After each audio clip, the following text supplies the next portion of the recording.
It is normal for you to feel dissatisfied with life, imagining all the ways that life could be different, imagining all the things that you missed out on, living every day hoping that you can make tomorrow different or make it better. You get angry or sad when things don't go your way. You get excited and exalted when they do go your way, mourning the things that feel so personal and painful, while relaxing into the things that feel good and comfortable. There is a flow to all of existence, an energy that has been moving and taking shape since the first Planck second of the universe, an existence that has been taking trillions of forms, pushing each other like dominoes in a series of perfect events that we call the universe and that we call existence. This is the truth of life that we don't like to admit, that this idea of an autonomous being living an autonomous life isn't that autonomous, that we are as much the universe as everything else is in the universe, affected by the same random chaotic bits that arise, as well as the structured cause and effect order of existence. Living life makes it so easy to forget that we are not something born into the world. We didn't arrive here in some magic way, granted otherworldly consciousness by some outside force, but we are the universe, formed from it, from the atoms that make up every solitary piece of matter in existence, every solitary one of which has been in existence since nearly the beginning of the universe, every single atom moving about in a cosmic dance, building a massive tapestry as our brains turn an existence of quintillions of atoms into the world that we perceive today. Nothing is as it appears to be. Nothing is as we think it to be. When you begin to truly understand that one simple truth, you can begin to realize that what you think of as life isn't exactly life. It's the perfection of existence, for which not one grain of sand is out of place, not one event is wrong or right, where everything is just as it is supposed to be, and that can be incredibly hard to accept, because for most of our lives we're taught that we're 100% responsible for our existence, that every choice we make has consequences, and that our lives will be the sum total of the things we actively do.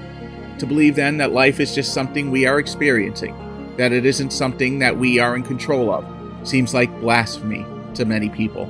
They question what of all the evil in the world, what of all the criminals, what of all the pain and suffering and the cruelness, never yet wondering what choice a child has that is raised in famine and starves to death before ever learning his alphabet, what choice a family has that's sitting in their home when a bomb falls on their house, instead hoping to pin it all on the evil of man or the fallen nature of existence. Anything but the actual existence of life itself just taking shape. When you can begin to accept that everything that happens exactly as it's going to happen, and that once it happens, there is no stopping it or changing it or doing something different. When you realize that everything that is going on around you is exactly what life is in that moment for you, and no amount of judgment, sadness, anger, fear, or worry is going to change it, then you can begin to see it, whatever it is, for what it truly is: life. Life taking shape and form in front of you. No meaning, no definition, no narrative, no story, no identity, just life. Life in all its glory, pain, perfection, sadness, happiness, sorrow, and love. Life. A reality that is building and forming right here and right now in front of you, with no past or future, only this, the eternal now. You may find yourself scared to truly let go. For so long and for most of your life, you've been told to hold on, to pull yourself together and act right, that there's a time and place for everything, except for letting go completely. People think if they let go, they'll just start falling and they won't stop, that they'll unravel and disappear into the world, because they've spent so much of their time holding themselves together. They have no idea what's underneath all the things they've been grappling to keep close, and all of this is the act of resisting life. And this is where all your misery will live. You do not suffer what is happening to you. You suffer the desire for it to not be happening.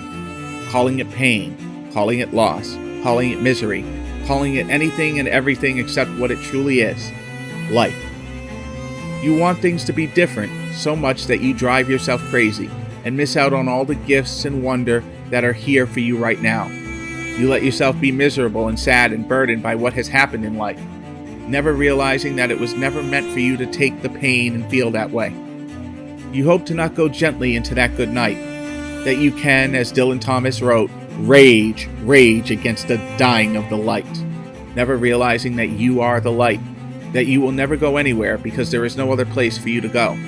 But to realize that truth, to realize the truth of who you are, who you truly are, not this idea of a person with a name and a date of birth and a nationality, but the truth of your existence, past the stories and events you think of as your past, forgetting the stories you tell yourself of your likes and dislikes, but the truth of your existence, the truth of your very nature, whether you want to realize that you are energy, taking form and shape as the universe sees fit, or that you are God, manifest, and seeing all that is you through your eyes, the singular and oneness that leaves no room for separation, for there to be anything that isn't you and isn't this.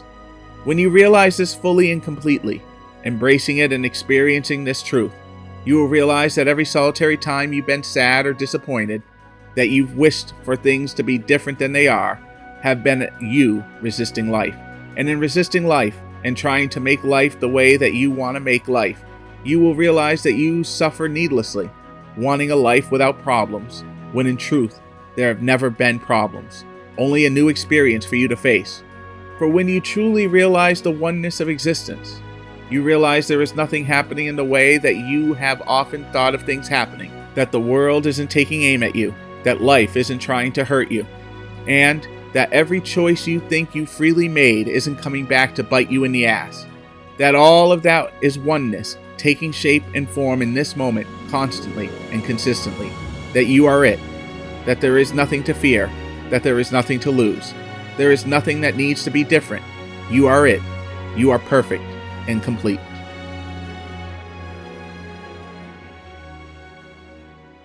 Hey, wait 1 second. I've got something big to share with you. Thanks for watching that video. If you made it this far, you hopefully enjoyed it. And if you enjoyed it, we put out one at least every other day. Hit the like button, subscribe, and hit the notifications at the bottom of the video. And keep an eye out for the next video. Also, I'm building a community of people who want to transform their lives over a year. It's called the Cosmic Joke Challenge. If you want to find out what the Cosmic Joke Challenge is, you'll learn that and more in our 100% free Facebook group, which will be growing a library of content not available on YouTube. The link will be available in the description box below. Click it, join, and start transforming your life today.